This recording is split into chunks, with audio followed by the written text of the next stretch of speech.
Y es tan interesante lo que la Biblia nos muestra. Vamos todos al libro de Marcos, Marcos capítulo 5. Vamos por favor a Marcos capítulo 5, verso 1. Vamos todos allí. Es en el Nuevo Testamento, el Evangelio de Marcos. Vamos al Evangelio de Marcos capítulo 5, verso 1. Y en realidad por el tiempo no voy a poder leer todo lo que aquí la palabra nos muestra. Sin embargo, quiero que puedas, te voy a contar la historia que está aquí. Yo sé que muchos recuerdan esto. Y es que se trata de, el título de nuestras Biblias tiene el endemoniado Gadareno. ¿Cuántos recuerdan allí esa historia? Permítame, por favor, contarles la historia. Entonces, la Biblia dice aquí en el libro de Marcos, capítulo 5, del 1 al 20, dice, si nosotros leemos los versículos anteriores, leemos el 4, el 3, nos vamos a dar cuenta que el Señor Jesús un día dijo así: vamos al otro lado. Vamos al otro lado, les dijo a sus discípulos. Entraron en la barca y les dijo: vamos al otro lado. Yo pienso que los discípulos un poco pensaron y dijeron: ¿por qué el Señor quiere ir a ese lado? ¿Por qué? Al lado que el Señor Jesús estaba señalando que irían era una región conocida como Gadara, y era una región donde muy probablemente, por los datos históricos, era una zona donde criaban chanchos. Por lo tanto, quizás no había habitantes judíos. La mayoría de los habitantes eran griegos y de otras naciones, y era una zona muy conocida por ello. Y los discípulos sabían, pero el Señor Jesús dice: vamos al otro lado. Una gran incógnita para los judíos, porque los judíos lo que menos querían tener es contacto con los chanchos por la cuestión de la ley. Pero era así, ellos conocían esa región. Es como nosotros aquí. Les voy a poner un ejemplo. Si de pronto alguien de ustedes dice a uno de sus hermanos, una hermana, le dice: ay, mañana quisiera comer un chicharrón, ¿dónde podemos ir? ¿De qué le dices? ¿Dónde le dices que puedes ir? ¿Dónde? Sailla, inmediatamente, Sailla. Porque ya conocemos que es el lugar generalmente de venta de chicharrón. Aunque creo que ya está saliendo la competencia en por hoy, me han dicho, ¿no? Los que no conocen por hoy, es por ahí. ¿Está bien o no? ¿Está bien? Entonces está saliendo la competencia. Ahora, si de pronto alguien te dijera: ay, quiero comprarme unas buenas chutas, ¿dónde estás pensando? Oropés, inmediatamente todos los hermanos. Entonces, ¿cómo es que en un lugar sabemos dónde hay ciertos sectores? Aquí también era así. Todos sabían que en ese lugar donde Jesús quería ir, criaban chanchos. Pero la pregunta es: ¿por qué Jesús quería ir para allá? Y más adelante nos damos cuenta por qué. El Señor iba a tener un encuentro con una persona que estaba sufriendo, y Él es capaz de mover el mundo entero si es necesario, cuando va en busca de alguien. Así fue contigo. ¿Cuántos dicen amén a eso? El Señor puede mover el cielo entero si es necesario para alcanzar tu vida. ¿Cuántos confían en esa verdad? ¿Cuántos tienen la capacidad de creer? Y cuando estás en momentos difíciles, mirar al cielo para decir: tú eres capaz de mover el cielo entero, Señor, para atender mi vida, porque es así. Por eso Cristo vino y murió por nosotros. ¿Cuántos creen esa verdad? Porque Cristo es la expresión mayor del amor de Dios. Entonces de pronto el Señor les dice a sus discípulos: vamos para el otro lado, vamos al otro lado. Y cuando llegaron allá, la Biblia dice que apenas llegaron allá y descendieron, vino al encuentro de ellos un hombre que estaba endemoniado. Noten los detalles maravillosos. Gadara era una región amplia, la playa era gigantesca, pero el Señor llega justo donde ese hombre estaba. Es que así es el Señor. El Señor siempre llega a nuestras vidas en el tiempo cierto, en el momento cierto y en el lugar cierto. ¿Cuánto dicen amén a eso? Yo conozco muchos hermanos que por esta situación que están viviendo allá en Venezuela han venido para aquí para trabajar. Aún algunos no eran creyentes, otros sí. Y ahora tenemos muchos hermanos venezolanos que están abriendo células para venezolanos, y muchos de ellos se están convirtiendo. Y muchos de ellos dicen así: pastor, ¿cómo es que he tenido que venir a este lugar, enfrenté esta situación para encontrar al Señor? Lo que pasa es que tú no encontraste al Señor, el Señor te encontró a ti. Él diseñó el momento cierto, el lugar cierto. ¿Cuántos dicen amén a esto? Es que eso es maravilloso. Por eso la Biblia dice que con amor eterno Él nos amó, y por eso prolongó su misericordia. Desde la eternidad nos conocía y Él esperó por nosotros. Es un privilegio. El Señor llegó a tu vida en el tiempo cierto, en el momento cierto. ¿Cuántos creen en eso? Entonces la Biblia dice que cuando llegó a la orilla, vino al encuentro un hombre endemoniado que comenzó a gritar. La Biblia detalla que este hombre era un problema serio para ellos. ¿Por qué? Era un hombre que probablemente, lógicamente, era desnudo. De repente allí su aspecto era terrible. ¿Por qué? Porque era lo que nosotros de una manera muy corriente conoceríamos como alguien que tiene esquizofrenia. Entonces dice que caminaba por los sepulcros, gritando tal vez por allí. Tal vez era el terror de la población, terror del pueblo. Tal vez en las tardes ya nadie quería salir porque se encontraría con él, no sabía lo que acontecería, podría apedrearlo, hasta matar. La Biblia dice que tenía una fuerza descomunal, al punto que lo amarraban o lo ataban con cadenas, y la Biblia dice que él rompía las cadenas. Y es que es una característica de muchos endemoniados. Si usted ya participó de algunos encuentros nuestros donde hubo liberaciones, a veces los endemoniados expresan una fuerza sobrenatural. Yo ya vi a endemoniados donde 15 personas, 10 personas están detrás y de pronto vuelan 10 personas al aire. Porque de una fuerza descomunal. Pero la Biblia dice que en el nombre del Señor echaríamos fuera demonios. ¿Cuánto están entendiendo eso? Entonces, dice que era un hombre que tenía una fuerza descomunal. Ahora, imagínate cómo era la vida de la gente en ese tiempo. El miedo que tendrían a esa persona. El miedo que tendrían. De repente algunas mamás lo usarían para que sus hijos tomen la sopa. Si no tomas la sopa, voy a llamar al loco que está allá. Y el niño tomaba la sopa rápidamente. Hace un tiempo atrás me enteré de una manera ingrata de que algunas mamás estaban usando también, pero esta vez al pastor. Si no tomas la sopa, voy a llamar al pastor. No uses al pastor para amedrentar a tus hijos. Entonces, era un problema social. Era un problema social serio. ¿Por qué? Porque no había solución. No podían hacer nada con esa persona. Y era el terror de las personas. Este endemoniado llega ante Jesús y comienza a gritar. Y le dice: ¿qué tienes conmigo, Jesús? ¿Cuántos recuerdan la historia bíblica? Y la Biblia dice que el Señor le pregunta su nombre: ¿cómo te llamas? Y él le dice: me llamo Legión, porque somos muchos. Después nos hemos enterado de que eran millares que estaban allí, millares de demonios. Qué cosa extraña, acontece eso. Muchas personas son poseídas por un demonio, muchas veces por 5 demonios, por 10 demonios, qué sé yo. ¿Sabes? Es impresionante. Entonces millares de demonios estaban en él. Y de pronto él queda libre. ¿Y sabes qué dice la Biblia? La Biblia dice que aquellos pastores de esos chanchos, cuando vieron aquello, quedaron impresionados y fueron corriendo hacia la ciudad para avisar lo que había sucedido. Y cuando avisaron a la gente, vinieron un montón de personas. Y mientras eso acontecía, la Biblia dice que algo tremendo aconteció. Aquel endemoniado, aquel hombre loco, aquel peligro social, aquel hombre sin solución, la Biblia dice que estaba sentado a los pies de Jesús, vestido y en su cabal juicio. Hace algunos domingos atrás expliqué a la iglesia de eso, muchos domingos atrás. Esos 3 significados. Todo lo que en la Biblia declara es porque el Señor quiere enseñarnos algo. Esa palabra de decir ahora estaba sentado a los pies de Jesús es la realidad de todos los hijos de Dios. Antes de conocer a Cristo eras una persona independiente, vivía a su manera, hacía las cosas que él quería, desarrollaba todo lo que su corazón mandaba, vivía una vida conforme al sistema de este mundo. Pero ahora que te has convertido al Señor, estamos a los pies de Cristo, sujetos al Señor, dispuestos a ser guiados por el Señor. ¿Cuántos dicen amén a eso? Todo cristiano, dale un aplauso al Señor. Sí, todos estamos a los pies de Cristo, rendidos a los pies del Señor. Cristiano es alguien que vive conforme a la voluntad del Señor. Guía mis pasos. ¿Cómo están entendiendo eso? La voz en tu corazón dice: estrangúlalo a tu esposo, ¿no? Y cuando tú te rindes al Señor: Señor, ¿qué debo hacer? Yo te va a decir que perdona. ¿Cómo están entendiendo eso? Perdona, sopórtense los unos a los otros. Sopórtense. Otra vez dile al que está a tu lado, el Señor dice que debemos soportarnos los unos a los otros. Dile. Y dile así: ¿y sabes por qué debemos soportarnos? Dile: porque de alguna manera somos insoportables. Todos nosotros aquí, de alguna manera, el Señor nos dice que soporta. ¿Y cómo logramos eso? Rendidos a los pies de Cristo. ¿Cuántos están entendiendo eso?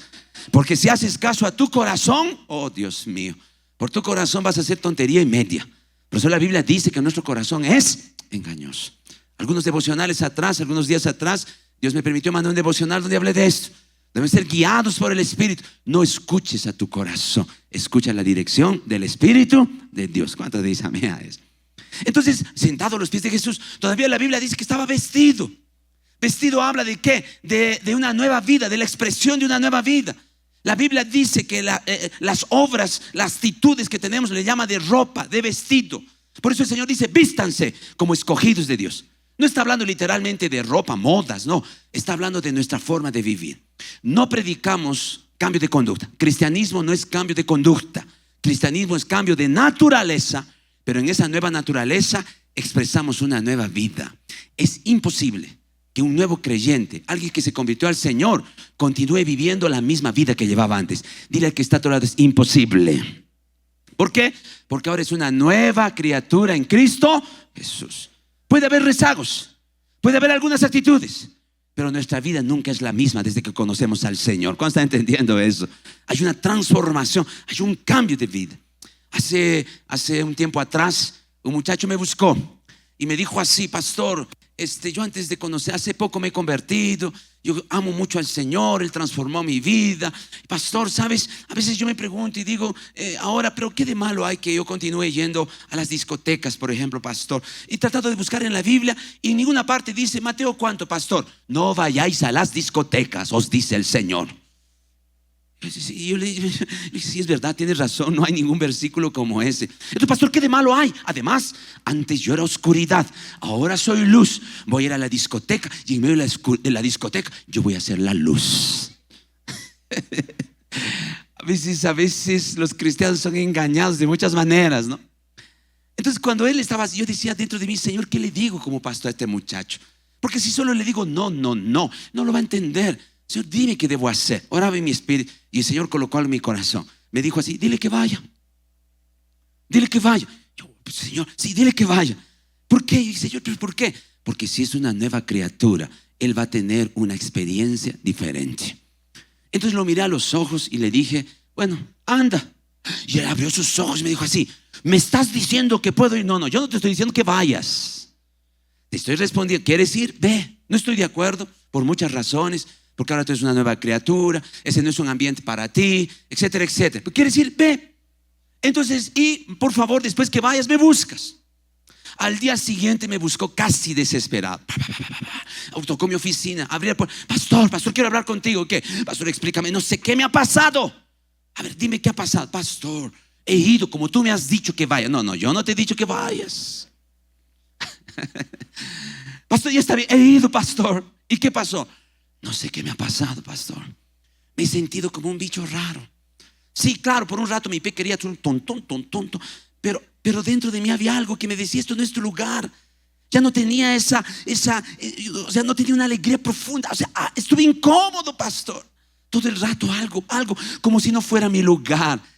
Yo lo abracé y le dije, eso es el nuevo nacimiento en Cristo Jesús. El Espíritu de Dios ya habla a hablar en ti. ¿Cuándo está entendiendo? No se trata de prohibiciones, no se trata de que hagas o no hagas, se trata de que seas dirigido por el Espíritu de Dios. ¿Cuándo está entendiendo eso? Eso se llama vestido nuevo. Estaba con ropa. Antes era un loco por allí, ahora tenía una ropa nueva. ¿Cuándo está entendiendo eso? Por eso la Biblia dice, revístanse del nuevo hombre y despójense del viejo hombre. Es decir, hoy tenemos una nueva expresión de vida. Todavía la Biblia dice que estaba en su cabal juicio. ¿Qué significa cabal juicio? Identidad. ¿Quién eres? Hermano, no estás aquí porque te cambiaste de religión. Estás aquí porque un día Cristo te perdonó de todos tus pecados y tú creíste en Él y ahora eres hijo de Dios. ¿Cuánto dice amén a eso? Dile al que está, dale un aplauso al Señor si quiere hacer. Bendice su nombre. ¿Quiénes somos? Hijos del Dios Altísimo. ¿Quiénes somos? Habitación del Dios vivo. ¿Cuánto dice amén a eso? Eso es identidad.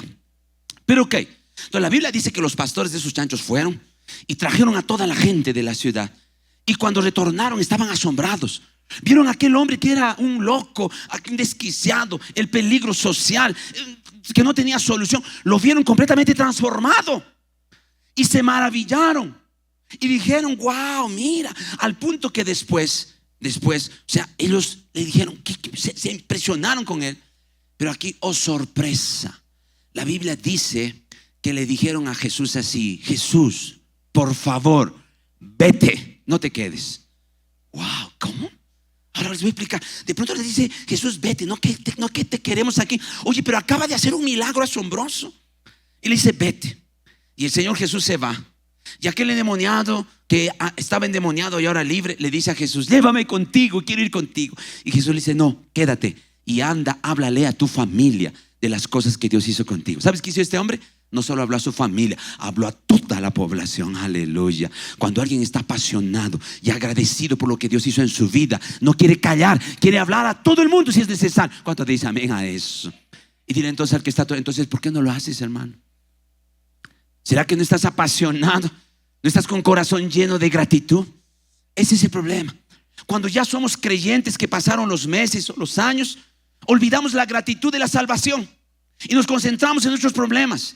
En cambio, los nuevos creyentes quieren hablar a todo el mundo. ¿Se han dado cuenta cuál es la característica de un nuevo creyente? Es el que más trae invitados, es el que más predica. ¿Por qué? Algunos dicen, ay pastor, es que está en su primer amor.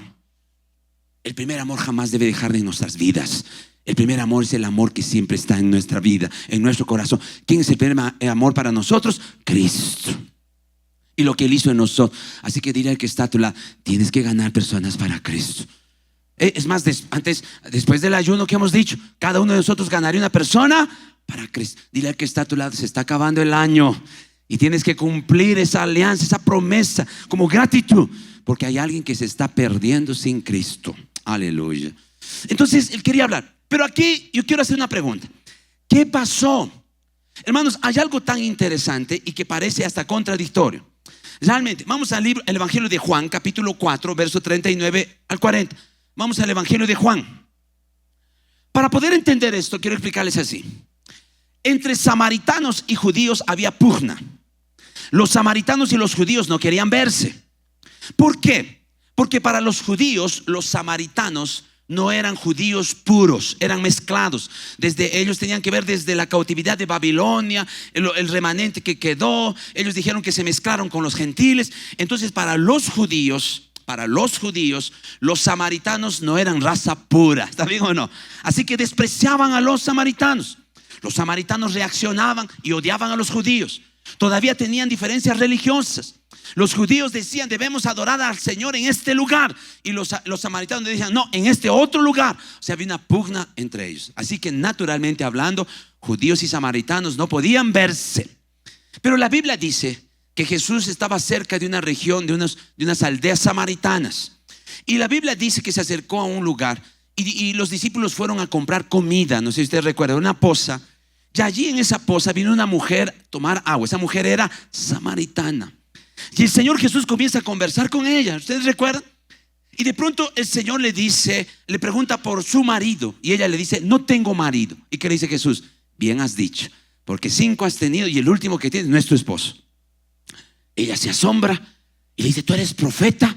Y ahí el Señor habla con él y termina diciéndole que aquel que bebiera del agua que Cristo daría jamás tendría sed.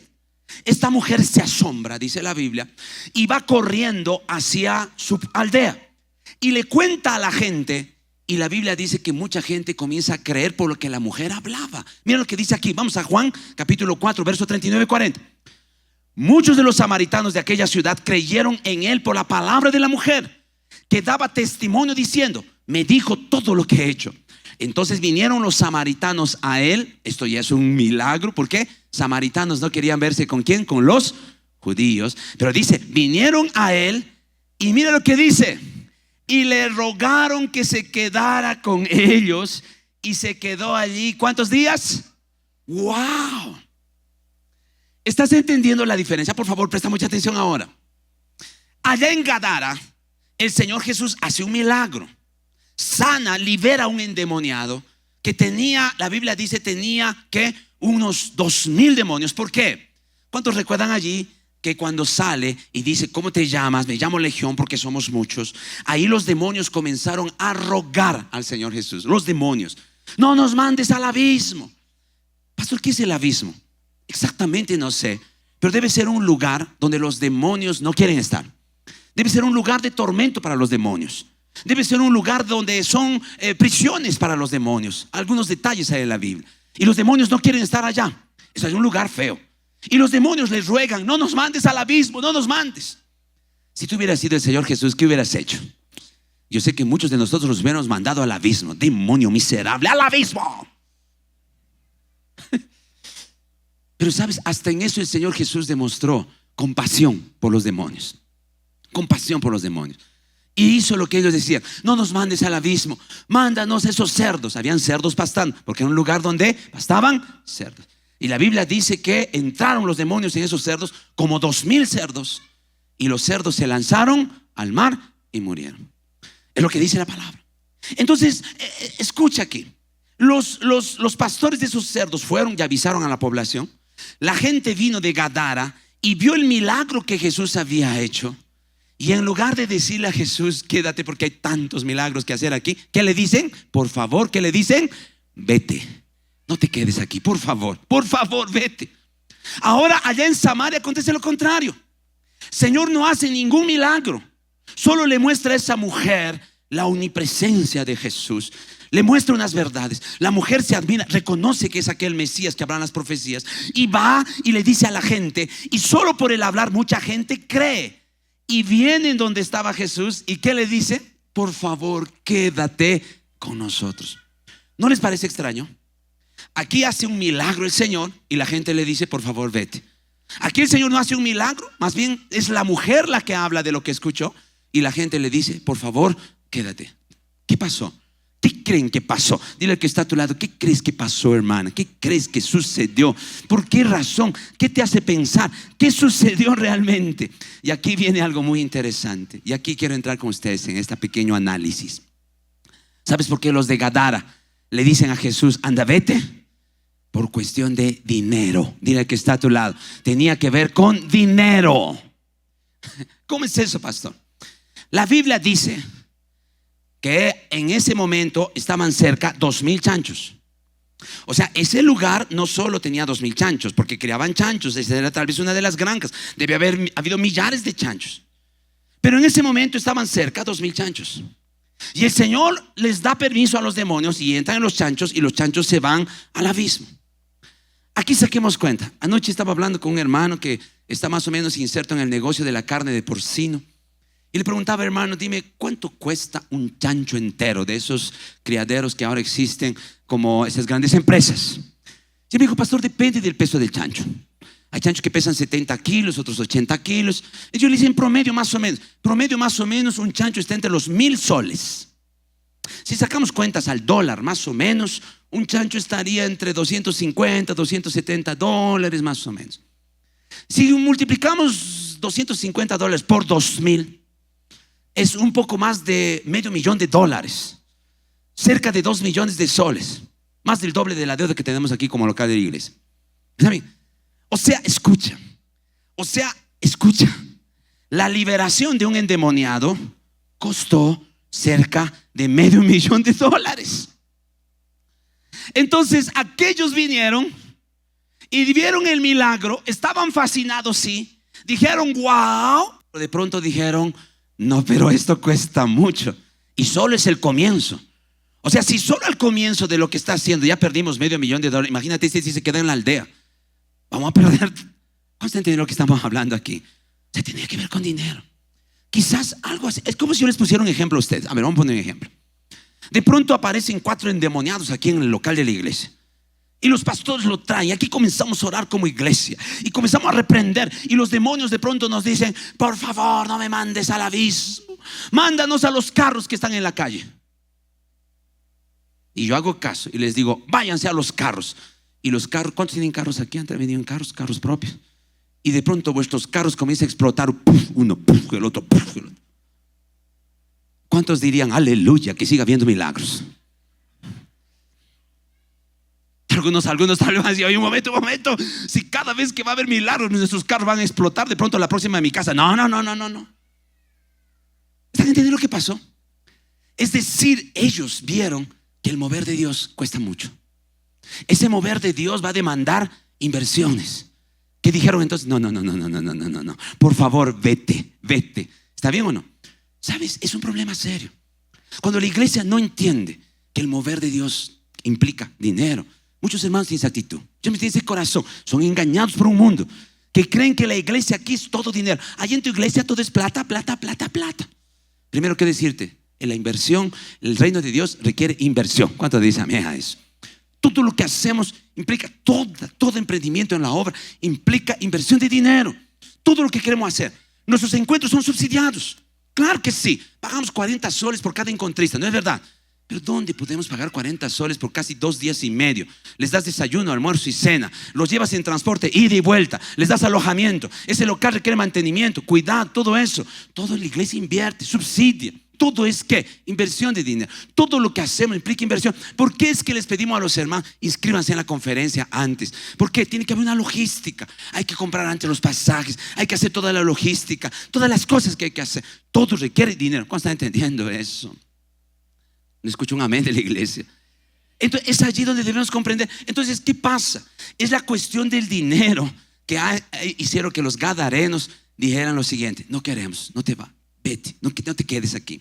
Sería triste que en nuestros corazones exista eso, Que cada cosa que hacemos, que cada cosa que logramos, digamos, no se está gastando mucho, de ninguna manera. Si se trata de vidas de personas, nunca vamos a escatimar recursos. ¿Cuánto dicen amén a eso? Todo lo que tengamos, vamos. Ahora escucha lo que voy a decirte. Señor, cuando Él venga, el Señor viene pronto. ¿Cuántos creen que el Señor viene pronto? Cuando Él venga y lleve a su iglesia, ¿los locales también se van a ir? Locales quedarán. Nuestro objetivo no son locales, queridos. Nuestro objetivo no es tener un local para jactancia. Tenemos el local más grande de Cusco. No, esas son tonterías. Porque local nos cubre del frío, nos cubre de la lluvia. Locales son necesarios. ¿Cuándo están entendiendo eso? Pero entonces el objetivo es vida de personas. Necesitamos seguir extendiendo el reino de Dios. Hace unos 3 días atrás estaba con los pastores visitando uno de las propiedades que tenemos. Tenemos como iglesia todavía 2 terrenos. Uno está en Yauriski y otro está aquí en San Salvador, en Vichos.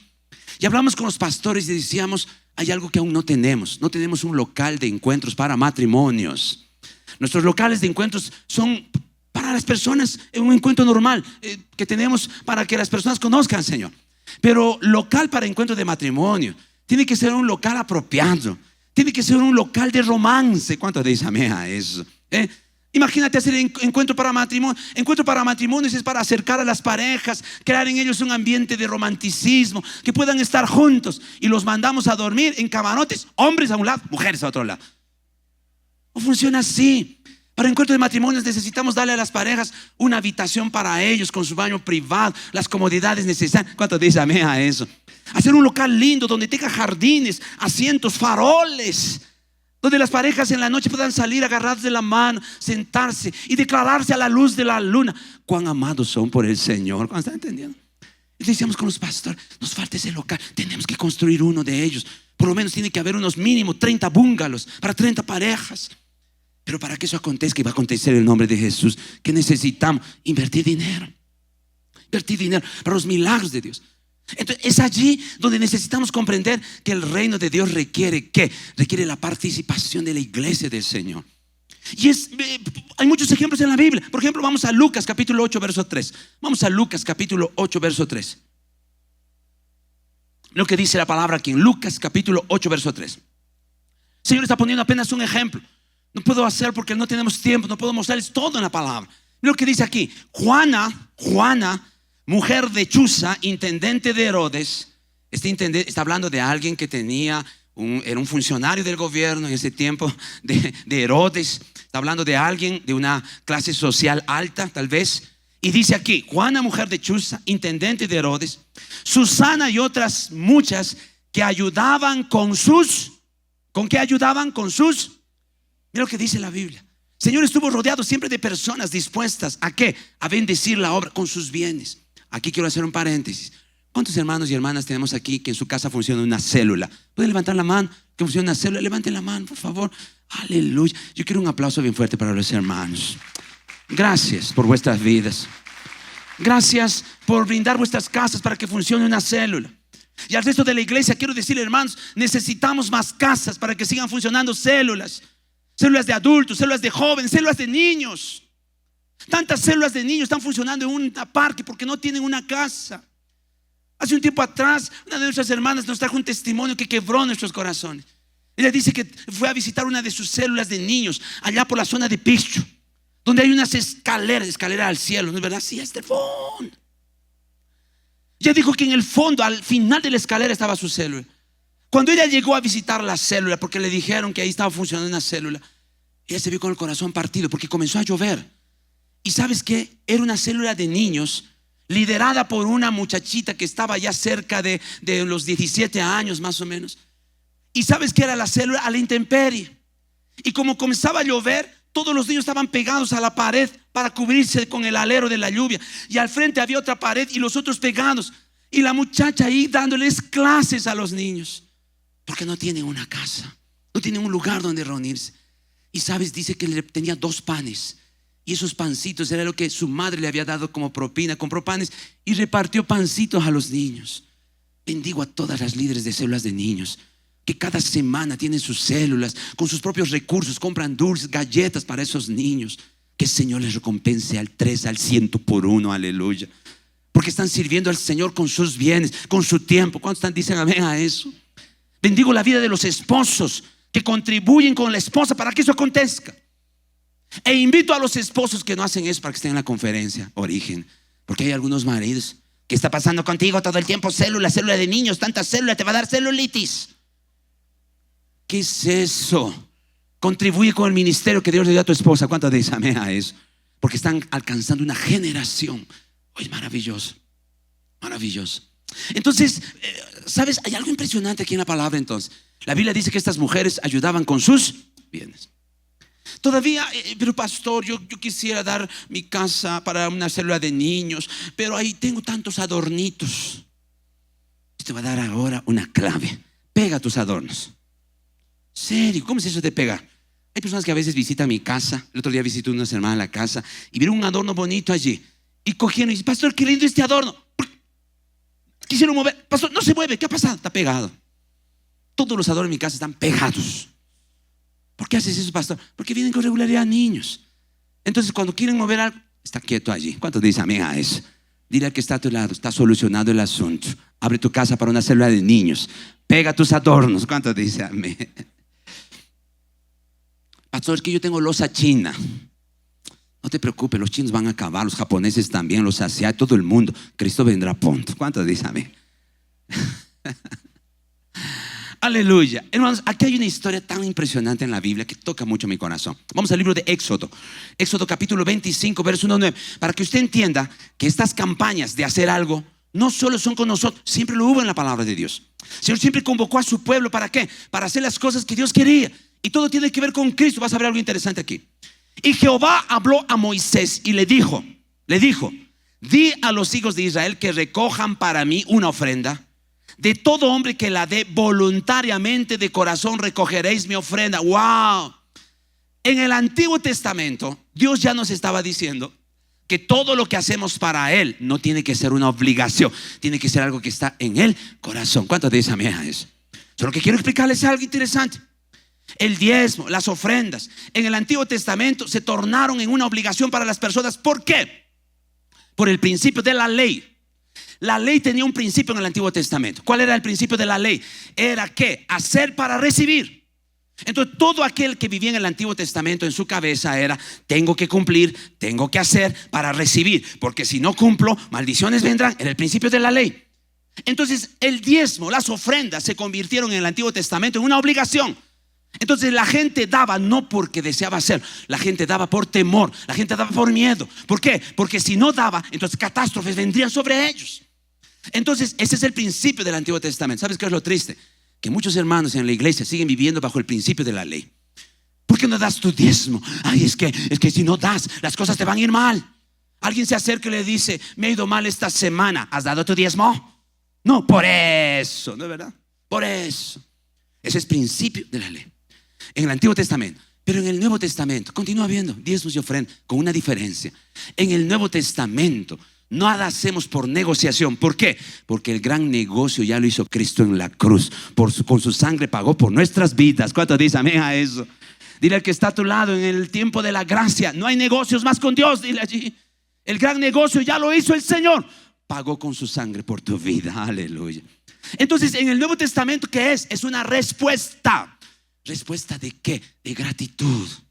¿Respuesta de qué? De entender que no merezco nada y soy altamente bendecido. Es maravilloso. En el Nuevo Testamento todo lo que hacemos es ¿qué? Respuesta de gracia y favor. Por lo tanto, todo el Antiguo Testamento ya nos mostraba el tiempo de la gracia. Y este es uno de ellos. Dios siempre fue un Dios de gracia. ¿Y qué le dice a Moisés? Pide ofrenda para mí. ¿Y qué dice? Y que lo den que voluntariamente de corazón. Está diciendo que sea una respuesta de ¿qué? De gratitud, no una respuesta de obligación. Sería muy fácil pararme aquí en este púlpito, como muchos ministros tal vez lo hacen, y decirle a la iglesia: quien no participa de este proyecto verá el fuego del infierno. Es tan triste encontrar hijos de Dios viviendo por temor. Nosotros vivimos por amor. ¿Por qué? Porque el perfecto amor que dice la Biblia echa fuera ¿qué? Aleluya. Dile que está a tu lado: ya no vivimos por temor, vivimos como respuesta al amor. Cuán amados somos. Aleluya. Eso es maravilloso. Ninguno de los pastores que es enviado en esta iglesia a abrir iglesias son enviados por obligación. Imagínense aquí: Pastor Alcides y Mabel, ustedes van a irse a pastorear la iglesia en Ucrania. No queremos, si van, no queremos, si van. No funciona así. En la obra de Dios, todos los que fueron enviados se acercaron para decir: yo quiero ir a ese lugar, quiero dar mi vida sirviendo al Señor. ¿Cuántos dicen amén a eso? Ninguno lidera células aquí por obligación. ¿Cuántos están entendiendo eso? Todos los que lideran porque entendieron que es un privilegio servir al Señor. Es gratitud. ¿Cuántos dicen amén a eso? Señor, no era nada y ahora has colocado en mi mano personas para pastorear. Qué tremenda cosa. ¿Cuántos están entendiendo eso? Entonces, escucha, aquí dice voluntariamente: de corazón recogeréis mi ofrenda. Esta es la ofrenda que aceptaréis de ella. Aquí viene lo mejor. Esta va a ser la ofrenda. ¿Cuál es la ofrenda? Dice acá: recogeréis oro, plata, cobre, azul púrpura, carmesí, lino fino, pelo de cabras, pieles de carneros teñidos de rojo, pieles de tejones, madera de acacia, aceite para el alumbrado, especias para el aceite de la unción y para el incienso aromático, piedras de ónice, piedras de engaste para el efod, para el pectoral. Me erigirán un santuario y habitaré en medio de ellos. Conforme a todo lo que yo te muestre, así haréis el diseño del tabernáculo, el diseño de todos sus utensilios. ¿Qué significa esto? Todos nosotros sabemos, porque se los vengo explicando, que el tabernáculo en el Antiguo Testamento era la simbolización de la presencia de Cristo hoy para nosotros. Con una diferencia: en el Antiguo Testamento había visitación. Para que haya visitación, el pueblo tenía que responder portándose bien, en santidad. Pero ahora, dile otra vez al que está a tu lado: hagas lo que hagas, ya Dios no te va a visitar. Dile así. ¿Por qué, hermano? Porque ahora no necesitas que Él te visite. Él mora dentro de ti. Porque ahora tú eres habitación del Dios vivo. En ti está el tabernáculo de su presencia. ¿Cuánto dice amén a eso? Todo lo que acontece. Si quieres aplaudir al Señor, ya hazlo. Todo el Antiguo Testamento es figura y sombra de lo que había de venir. Entonces el Señor está diciendo: para que yo habite, para que yo me exprese en medio de ustedes, van a traer estas cosas. Todas las cosas que está pidiendo allí tienen que ver con Cristo. Hoy no tengo tiempo para explicarles uno por uno. Los que están en el seminario pueden recibir clases para esto. Pero por ejemplo, solo un ejemplo. Él dice que una de las cosas que tendrían que traer: pieles de ovejas teñidos de rojo. ¿Por qué el Señor dice pieles de oveja teñidas? Porque eso ya estaba hablando de Cristo. El carnero es Cristo. Y la piel teñida de rojo habla de la sangre derramada de Cristo por nosotros. Aleluya. O sea, ¿qué te está diciendo el Señor? Que Él pidió una ofrenda, todo relacionado a la obra de Cristo en nosotros. Yo quiero decirte lo mismo hoy. Cuando nosotros hablamos de pagar la deuda de este local, de construir un local de encuentro, ¿de qué estamos hablando? De la obra de Cristo en las personas. Nosotros no tenemos el objetivo, hermanos, ¿qué les parece? Vamos a juntar una ofrenda para construir un hotel, el hotel más lujoso en Cusco. Tiene sentido. Todo lo que hacemos tiene que ver con una cosa: salvación de personas. ¿Cuántos dicen amén a eso? Todo lo que hacemos tiene que ver con salvación de personas. Aquí el Señor estaba hablando de eso. Pero ¿sabes qué es lo mejor? Lo mejor viene después. El Señor pide una ofrenda y mira lo que dice en Éxodo 36, 4, 6. Es maravilloso. Mira lo que dice aquí en el libro de Éxodo 36, 4 al 6. La Biblia dice que todos los maestros que hacían la obra del santuario, dice aquí, dejaron el trabajo que cada uno hacía y fueron a decirle a Moisés. Hasta ahí yo estoy pensando de que se están amotinando los trabajadores. Se están amotinando porque dice que todos los trabajadores pararon la obra y fueron como un sindicato unido para hablar con Moisés. ¿Para qué irían a hablar con Moisés? De hecho, en lo natural pensamos: seguro falta tantas cosas. No sé si a usted ya le pasó, pero ya nos pasó a nosotros muchas veces cuando estamos construyendo algo. De pronto el maestro de obra nos llama y para y te dice: pastor, así no podemos continuar. ¿Ah? ¿Por qué? Falta cemento, falta esto, no han traído, y el otro acá. Yo me imagino que todos los trabajadores paran la obra, todos, para ir a hablar donde Moisés, para decirle: Moisés, así no se puede, porque no hay materiales, no podemos, la gente no está trayendo. Pero oh sorpresa, mira lo que dice la Biblia. Dice: y fueron a decirle a Moisés que el pueblo está trayendo mucho más de lo que se necesita para la obra que Jehová ha mandado que se haga. En otras palabras, es como si le dijeron: por favor, Moisés, dile a la gente que ya no traiga más, porque ya no hay espacio, no podemos trabajar, porque tenemos a montones todo lo que está alrededor. Aleluya. Cuando yo leo esto, digo: así va a pasar en la iglesia también. Va a llegar un momento en el que yo me voy a parar y le voy a decir: ya no hay inscripciones más, ya pagamos la deuda en el nombre de Jesús y vamos a seguir adelante en la... ¿Cuántos dicen amén a eso? ¿Cuántos creen que eso va a acontecer? Yo creo. Yo creo como pastor que eso va a acontecer. Tengo esperanza en eso, aleluya. Mira, la gente traía tanto. Y dice, entonces Moisés mandó a pregonar por el campamento: ningún hombre ni ninguna mujer haga más labores para la ofrenda del santuario. Así se le impidió al pueblo ofrecer más, pues tenían material abundante para hacer la obra y aún sobraba. Aleluya. La respuesta fue tan grande que trajeron más de lo que se necesitaba, al punto que Moisés tuvo que decir: basta, ya no traigan más, no se necesita más. Así es la obra del Señor. ¿Cuántos están entendiendo eso? Entonces, ese es un ejemplo interesante. Otro ejemplo maravilloso está aquí en Primera de Crónicas, capítulo 29, verso 6. La palabra de Dios nos muestra algo muy interesante. Lo que la Biblia nos muestra es que usted sabe que David siempre quería construir casa para Dios. David siempre quiso construir, pero el Señor le dijo que él no podría porque había derramado mucha sangre, y lo haría entonces su hijo Salomón. Pero para que Salomón pueda construir el templo, David llamó a una ofrenda antes de que eso aconteciera, para que ya existiera todo para la construcción del templo. Y eso dice aquí: entonces los jefes de familia, los príncipes de las tribus de Israel, jefes de millares, de centenas, los administradores de la hacienda del rey, ofrendaron voluntariamente. Otra vez, mira, voluntariamente.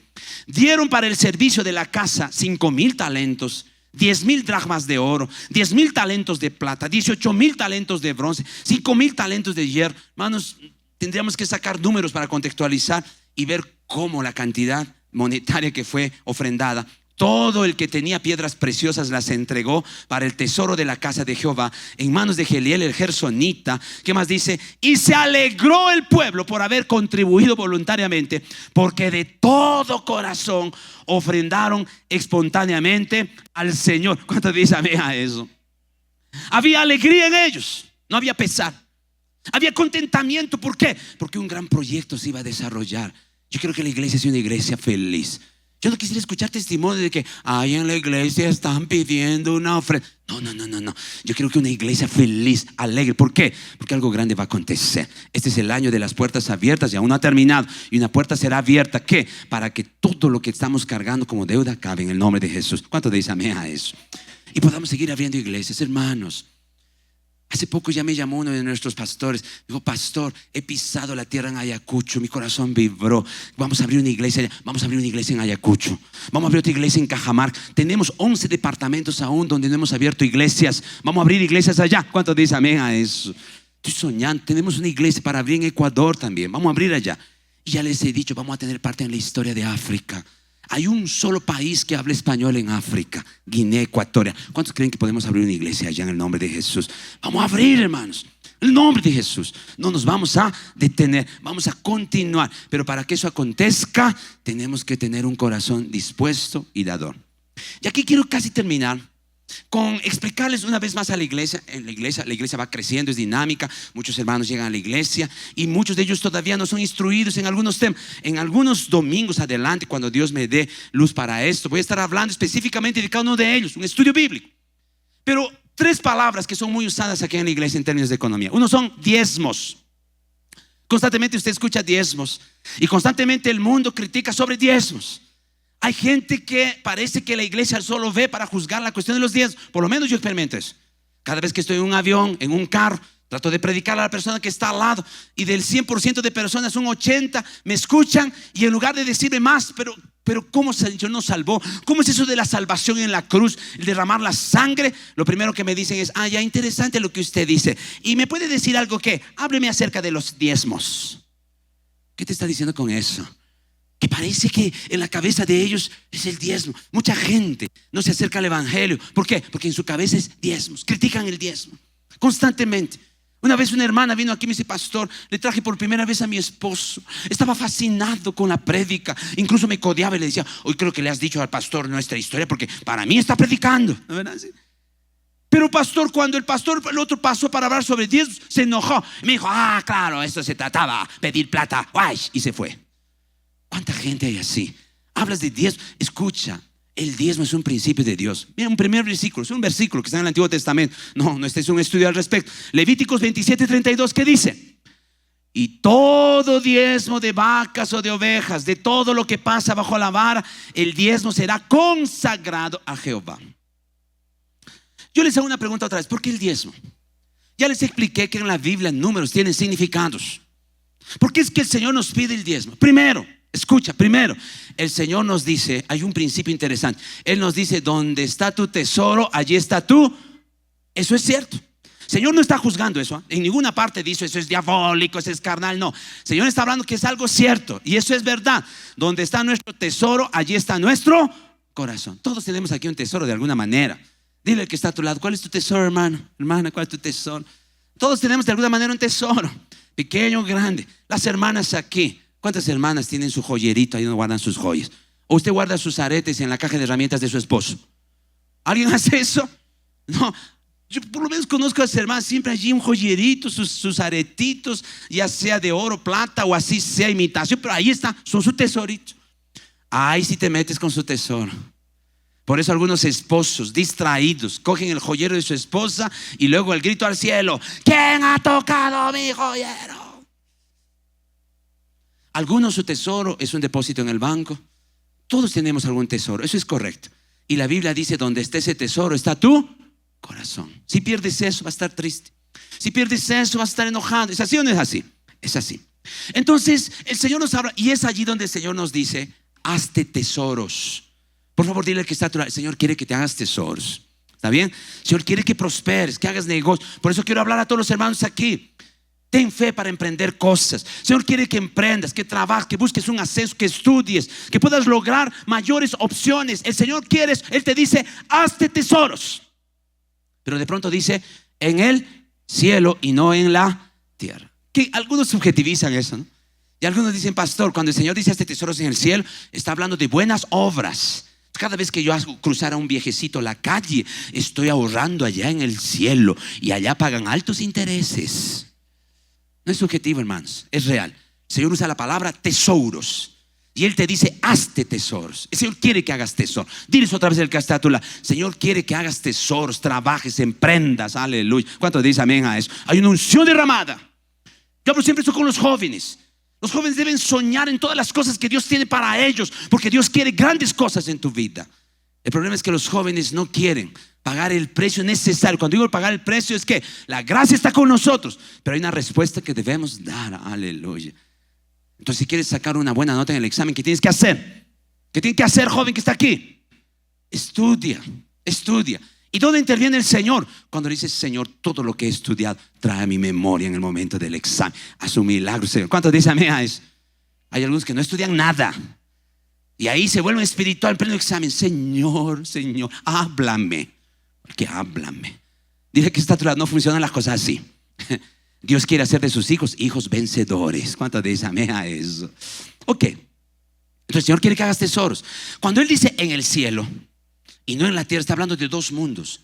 La Biblia dice que el trono del Señor está en el cielo. O sea, no está hablando del cielo en sí como cielo subjetivo. Está hablando del reino de Dios. Cielo es donde reina el Señor, y tú eres ciudadano de ese cielo celestial. ¿Cuánto dice amén a eso? Dile que está a tu lado: tú sabes que este no es mi mundo. Dile así. ¿Has visto gente de otro mundo? Estás mirando uno, dile: porque ya no soy de este mundo, yo pertenezco a la patria celestial, al reino de Dios, cuyo rey es el Señor. ¿Cuántos dicen amén a eso? Somos ciudadanos de la nueva Jerusalén, del reino celestial. ¿Cuántos dicen amén a eso? Esta patria no es nacional, no es humana. Por eso entre los cristianos no existe eso de los chilenos, los peruanos, los ecuatorianos. No, eso es para el mundo. Nosotros los cristianos solo tenemos una sola nación, la nación celestial. Aleluya. Entonces, cuando el Señor dice: hazte tesoros en el cielo, ¿qué te está diciendo? Todo lo que hagas, hazlo bajo el gobierno de Dios, bajo el reino del Señor, bajo sus principios. Prospera y coloca todo en el reino de Dios, porque donde está tu tesoro, allí está tu corazón, dice el Señor. Entonces, por eso es que Él nos dice: trae vuestros diezmos, porque el número 10 habla de la representación de un todo. Ya les explico siempre eso. ¿Por qué cuando Moisés subió al Sinaí, el Señor le dio 10 mandamientos? Solo hay 10 mandamientos. La Biblia tiene centenas de mandamientos. ¿Pero por qué le dio 10? Porque el 10 representa el todo. Cuando le dio los 10 mandamientos, esos mandamientos representan a todos los mandamientos. Lo mismo en Egipto. Cuando el Señor le dijo que para liberar a su pueblo mandaría plagas, ¿cuántas plagas mandó? 10. ¿Por qué 10? Era que Dios le estaba diciendo: voy a hacer todo lo que sea necesario para librarte de la esclavitud de los egipcios. ¿Qué significa eso? Cristo en nosotros. Cristo es la máxima expresión del amor de Dios para librarnos de la esclavitud del pecado y hacer de nosotros lo que somos. Aleluya. El número 10 es un representante de todo. Entonces el Señor quiere todo de ti. Dile al que está a tu lado: Dios quiere todo de ti, no quiere una parte de ti. ¿Cuánto está entendiendo eso? Porque somos de Él. Hermanos, si tú has leído Cantar de los Cantares, Cantar de los Cantares es un libro romántico, pero habla de la iglesia con Cristo en el fondo. Hace tiempo atrás les expliqué lo que Efesios dice. Cuando habla del hombre y la mujer, termina diciendo: este misterio estoy diciendo de la iglesia y Cristo. Entonces toda representación de la mujer en la Biblia habla de la iglesia. Y allí en el libro de Eclesiastés, la esposa le dice al esposo: yo soy de mi amado. ¿Cuánto está entendiendo? La iglesia es del Señor, porque Él pagó un alto precio por ti y te compró con su sangre. ¿Cuánto dice amén a eso? Le pertenecemos a Él y Él quiere todo de ti. ¿Cuánto dice amén a eso? Porque por eso es cuando encuentro algunos jóvenes que se acercan y me dicen así: pastor, te quiero dar una noticia. ¿Qué le digo? Ayer he pedido la mano de mi cortejo. Yo les miro y le digo así: sonso, ¿por qué has pedido la mano de tu cortejo? Y ellos se asustan: ¿por qué, pastor? ¿Qué vas a hacer con la mano? Pide todo. ¿Estás entendiendo? Y es que es una expresión donde yo soy de mi amado. Es la iglesia que dice: yo soy de ti. El Señor quiere todo de ti. ¿Cuánto dice amén a eso? ¿Y cómo le podemos dar todo de nosotros? El Señor dijo: ¿a través de qué? De los diezmos. Porque el diezmo representa todo. Cuando tú le das tu diezmo, le estás dando todo de ti al Señor. ¿Cuánto dice amén a eso? Eso es impresionante. Ok, un día vamos a hablar con más amplitud de eso. La ofrenda. Mira lo que dice 1 Corintios 16, 1 al 2. Vamos a 1 Corintios 16, 1 al 2. ¿Qué dice aquí? En cuanto a la ofrenda para los santos, o sea, para la iglesia, haced vosotros también de la manera que ordené a las iglesias en Galacia. Cada primer día de la semana. ¿A qué día se está refiriendo cuando dice cada primer día de la semana? Domingo. La iglesia se reunía el domingo. ¿Qué dice aquí? Cada uno de vosotros ponga aparte algo según haya prosperado. Es maravilloso la Biblia. El Señor nos está instruyendo. ¿Qué nos está diciendo? Que cada vez que vengas a la iglesia, cuando nos reunimos, separa algo. Está hablando de la ofrenda. Es maravilloso cuando creamos esa cultura en los niños. Yo conozco algunos niños que ya han aprendido a ofrendar, y antes de salir a la iglesia el domingo, a sus papás dicen: papá, para que yo dé la ofrenda. Maravilloso. Estamos creando en ellos una actitud de gratitud al Señor. Y ofrenda es siempre gratitud a Dios. Y aquí mira lo que dice 2 Corintios 9:6. Pero esto digo: el que siembra escasamente, también segará ¿qué? Escasamente. Y el que siembra generosamente, generosamente también segará. Se está refiriendo a las ofrendas. Que está diciendo el Señor que nuestras ofrendas son como semillas, que cuando nosotros sembramos, vamos a cosechar en abundancia. ¿Por qué? Porque tiene que ver con el corazón. ¿Cuándo están entendiendo eso? Gratitud, gratitud. Y también otro de los términos que siempre escuchamos aquí en la iglesia se llama primicias. Las primicias, todos nosotros sabemos como iglesia que cada inicio de año tenemos un culto especial aquí, donde traemos nuestras primicias. ¿Qué es nuestras primicias? Lo primero que damos al Señor. Y mira lo que dice la Biblia aquí en Proverbios 3, 9 al 10. Honra a Jehová con tus bienes. Honra a Jehová con tus... Él es bien claro en la palabra. Y con las primicias de todos tus frutos. Y serán llenos tus graneros con abundancia, y tus lagares rebosarán de mosto. ¿Por qué? Porque tú reconoces que todo lo que somos y tenemos es por Él, para Él y por medio de Él. Entonces lo primero que damos, que dice aquí, mira lo que dice Romanos 11, 16. Y esto es impresionante. Si las primicias son santas, también la masa restante lo es. ¿Qué está diciendo? Que las primicias tienen un principio: santifica todo lo que tenemos. El diezmo nos permite consagrar todo lo que tenemos al Señor, y las primicias santifica todo lo que tenemos. Todo lo que vamos a tener el próximo año será santificado por las primicias. ¿Cómo están entendiendo eso? Hermanos, todo lo que Dios nos dice que hagamos no es arbitrario, de un principio maravilloso. Y con esto quiero terminar, y alguien me ayuda aquí. Vamos a abrir nuestras Biblias en el libro de Hechos, capítulo 10, verso 3. Hay algo tan interesante en la palabra. ¿Sabes? Existen 215 versículos que hablan sobre fe. Existen 218 versículos que hablan sobre salvación. Y existen 2084 versículos que hablan sobre dinero. ¿Qué te parece? ¿Será que Dios está interesado en tu dinero? ¿Será que Dios está interesado en tu tesoro? No, el Señor dijo algo: donde está tu tesoro, allí está tu corazón. Y Él quiere tu corazón. Es allí donde el Señor apela a las cuestiones aquí económicas. Interesante. De las 28 parábolas que el Señor Jesús habla, 16 hablan sobre dinero. Mira lo que dice Hechos 10:3, y con eso quiero terminar. Para que entiendas que el dinero en la iglesia habla de asuntos espirituales. Dinero no es solo material, tiene que ver con algo espiritual. Mira lo que dice aquí Hebreos 10:3. Había en Cesarea un hombre llamado Cornelio. Este era un romano, centurión de la compañía llamada la italiana. ¿Qué significa centurión? Era un capitán romano que tenía a su cargo 100 soldados. El ejército de los romanos se distribuían en grupos de 100. Y este era capitán y su compañía se llamaba la italiana. Mira quién era. Era un hombre piadoso, o sea, se convirtió piadoso, temeroso de Dios con toda su casa, y hacía muchas limosnas al pueblo y oraba siempre a Dios. Esa palabra limosnas en el idioma original también son ofrendas. Él dice que se convirtió, era piadoso, conocía al Señor con toda su familia, y él ofrendaba a las personas. ¿Sabes por qué ofrendaba? Porque en ese tiempo él no tenía iglesia, no tenía una congregación, pero entendió en su espíritu que tenía que ser dador. ¡Wow! Impresionante. Dile al que está a tu lado: debemos aprender a ser dadores. Bendecido. Hermanos, yo voy a exhortar a la iglesia hoy, algo que aún no he logrado en la iglesia. ¿Hace cuánto tiempo hemos hablado? Cada vez que vengas al culto, trae 1 kilo de amor, trae un arroz, un víver perecible. ¿Para qué? Para que juntemos y llevemos a las iglesias de Ñahuín y de otros lugares que necesitan. Pero cuántas cosas como estas no hacemos porque no tenemos un espíritu dador. Quiero decirte algo: cuando tú eres alguien que tiene un espíritu dador, tú vas a tener cada vez más, porque más bienaventurado es dar, dice el Señor, que recibir. Todo aquel que da, recibe en abundancia. ¿Sabes por qué el mar muerto es muerto? Porque solo recibe y no da. Pero todo lago que tiene entrada y salida es vivo. Todo hijo de Dios que es dador, aprende a ser dador en la célula, aprende a ser dador en la iglesia, con los hermanos. Cada vez que haya alguien, da de ti. Y cada vez que des, más vas a tener. Escucha esto, porque es un principio de Dios. ¿Cuánto dice amén a eso?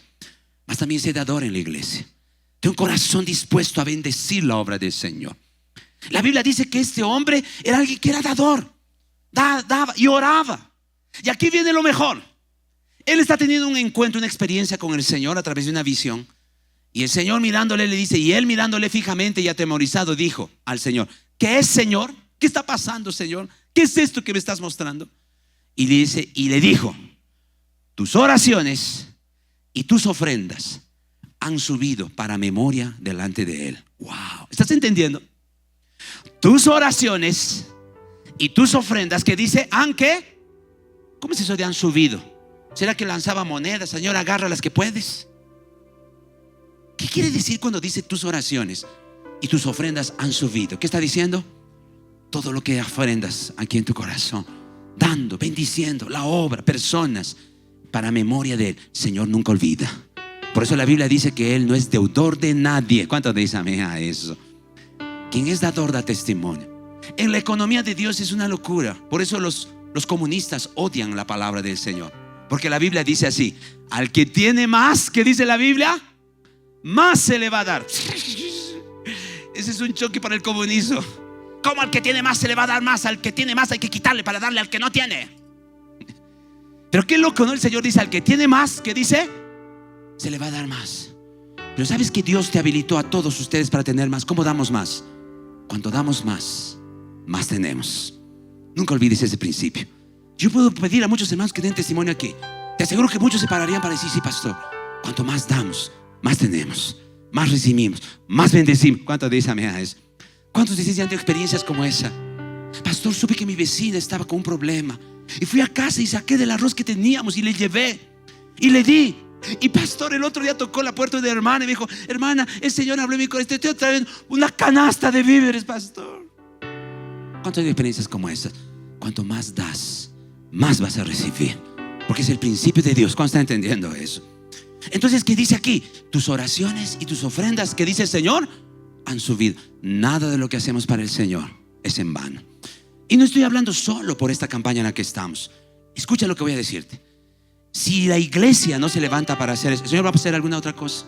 Yo tengo confianza en eso, porque la Biblia dice: si tú no hablas, haré que las piedras hablen. Usted recuerda que le conté el testimonio de la compra de este local. Nos faltaba $30,000. ¿Quién nos dio los $30,000 que faltaba? Alguien de la iglesia, el mundo. ¿Recuerdan o no? Los dueños de un supermercado donde estábamos con el local, cuando se acercaron y dijeron sal, yo le dije salgo si solo me das $30,000. Nos dio $30,000.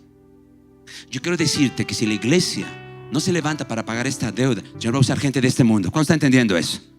Pero será una vergüenza para ti y para nosotros que el mundo sea usado para la obra de Dios en lugar de los hijos de Dios. Los hijos de Dios vamos a ser usados. Yo les dije que es la revelación que Dios nos dio.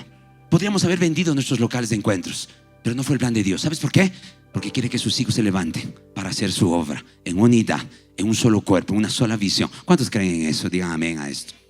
Entonces yo quiero decir a ustedes, tus oraciones y tus ofrendas dice que suben para allá. Es lo que dice la palabra de Dios. Y si alguien quiere ser bendecido, sea dador. Desde hoy sea dador. Yo quiero invitarte desde el siguiente domingo. Ven con 1 kilo de arroz, ven con 1 kilo de fideos, con una lata de atún. Y en tu corazón dice, Señor, no sé a quién va a llegar esto, pero a quien llegue, bendícelo, Señor. ¿Cuánto dice amén a eso? Hoy se están acercando las Navidades. Tenemos tantos niños en comunidades campesinas de nuestras iglesias. Tenemos en Caicay, tenemos en Ñahuiña, tenemos varias comunidades donde hemos levantado iglesias. Desde ahora, vaya haciendo paquetes para esos niños. No vayas allí, los juguetes ya sin llantas, carros sin llantas. No. Desde hoy comienza a decirse, yo voy a comprar estos juguetes, voy a hacer eso, voy a hacer paquetitos. Y vaya trayéndolos. Tú podrás bendecir la vida de muchos niños que ni conoces, pero alguien allá en los cielos estará sabiendo lo que estás haciendo. ¿Cuánto te dice amén a eso? Vamos a hacer una iglesia que bendice, una iglesia que da. La iglesia es una iglesia que bendice, hermanos. Bendecimos tanto a muchos pastores, a muchas obras, muchas iglesias se nos levantan. Ya les he dicho, si no invirtiéramos en abrir iglesias, tendríamos un local fascinante. No tendrías cajas de huevos en tu cabeza. Tendrías un techo aislado. Tendríamos los mejores equipos. Tendríamos una pantalla LED. ¿Cuántos sueñan con que eso va a acontecer? Va a acontecer. Pero paternidad habla muchas veces de sacrificio. ¿Cuántos están entendiendo? De renuncias. Pero el Señor no es deudor de nadie. Yo tengo en el corazón que Dios pronto nos va a dar cosas mayores y lindas. Vamos a tener un local quizás climatizado. Tiempos de frío, calor. Y en tiempos de calor habrá ¿qué? Refrigeración. ¿Cuántos dicen amén a eso? De repente nuestras sillas serán mejores un día, pero por encima de eso hay algo que debemos hacer: ganar gente para Cristo. Vamos a extender el reino de Dios. Vamos a seguir abriendo iglesias. Amén, hermanos. Sí, vamos a ponernos de pie todos juntos, por favor. Aleluya. Dale un aplauso al Señor. Bendice su nombre.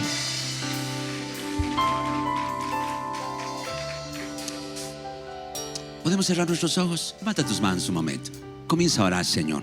Yo quiero orar por ustedes.